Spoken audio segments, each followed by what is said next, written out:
Vous écoutez RTCI. «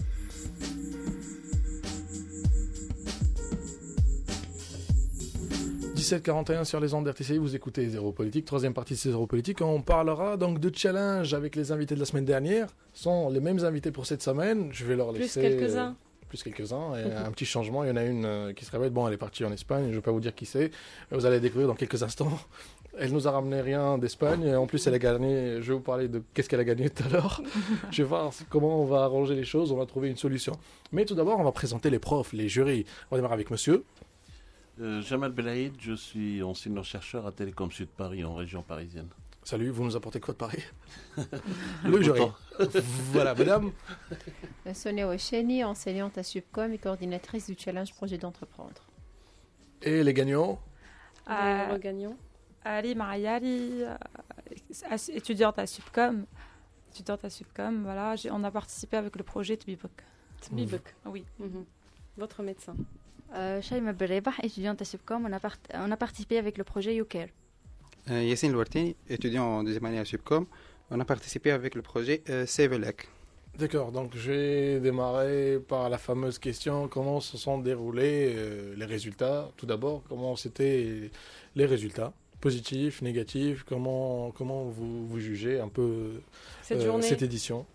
Bien, alors le challenge a démarré samedi dernier avec 24 équipes qui ont travaillé pratiquement jour et nuit. Il suffit de voir le visage de ces jeunes qui en témoignent. Et donc, en une semaine, il fallait imaginer un nouveau produit, un nouveau service et dérouler tout le business plan de l'idée et la présenter d'abord sous forme d'un rapport et d'une vidéo qui a permis de sélectionner 12 finalistes sur les 24, chose qui a été faite hier. Oui. Et ce matin, les 12 finalistes ont été auditionnés par des professionnels qui ont choisi 3 lauréats, parmi lesquels nous avons... voilà. Qui sont là. Une semaine où vous n'avez pas beaucoup dormi.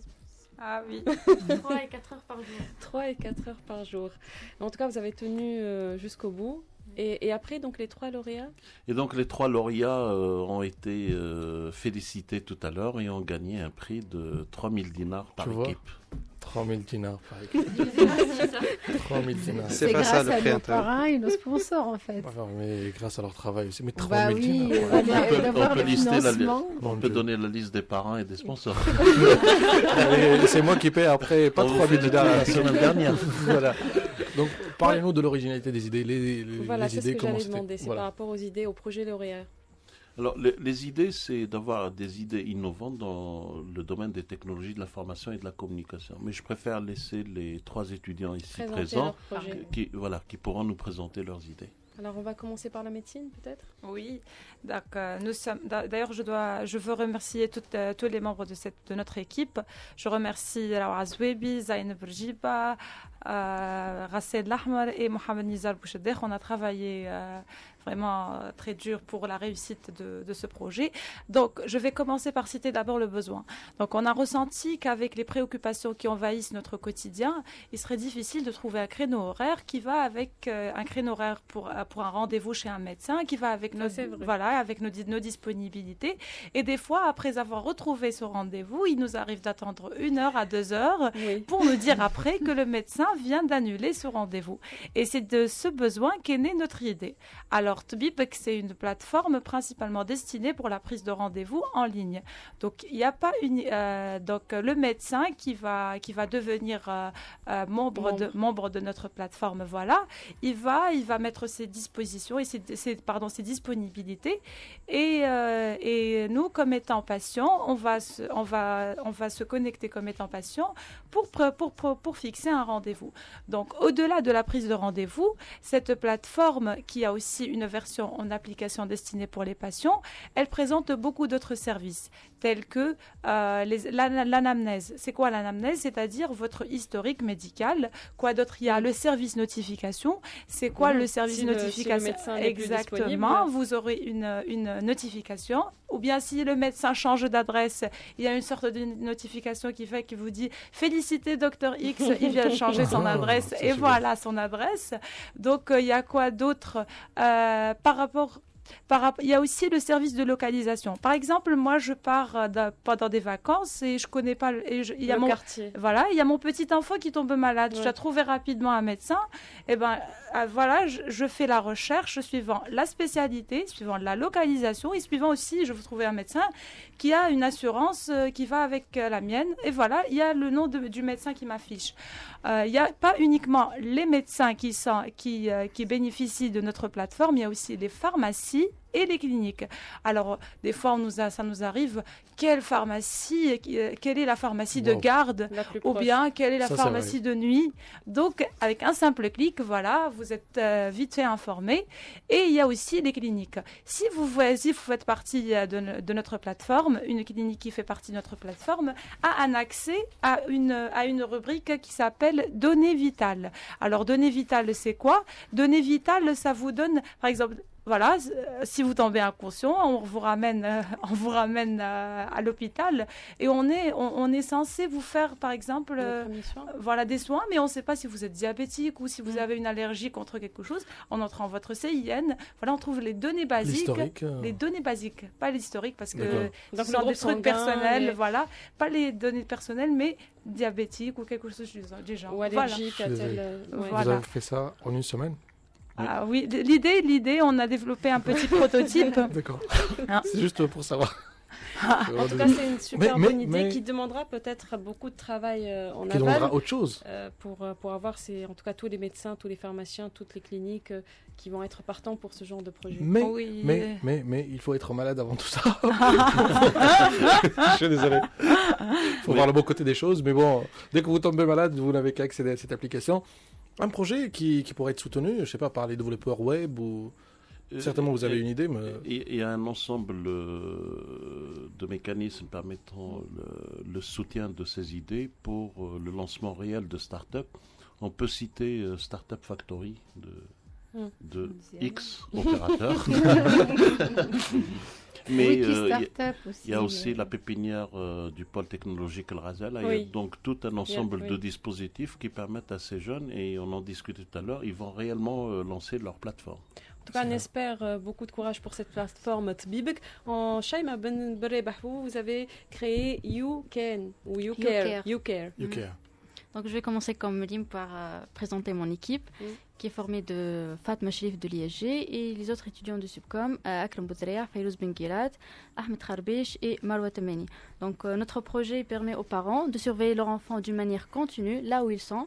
Donc, c'est un paquet formé d'une caméra IP, un bracelet formé de capteurs et bien sûr, il y a un genre de talkie-walkie, comme le babyphone, pour parler avec le bébé là où il est.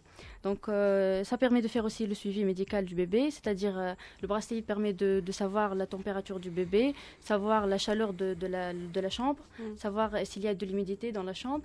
Et il permet aussi de déterminer la fréquence cardiaque du bébé. Excellent. Donc la maman peut voir son bébé là où il est. Elle peut même, commander des choses dans la chambre du bébé. Par exemple, elle peut lancer une musique ou lui faire passer un dessin animé. Tout ça à distance. Pour le rassurer. Tout ça à distance, oui, avec du réseau Wi-Fi. Donc il faut avoir du Wi-Fi. Maintenant, dans les maisons tunisiennes, il y a presque dans toutes les maisons, il y a du Wi-Fi. Donc il n'y a pas de problème.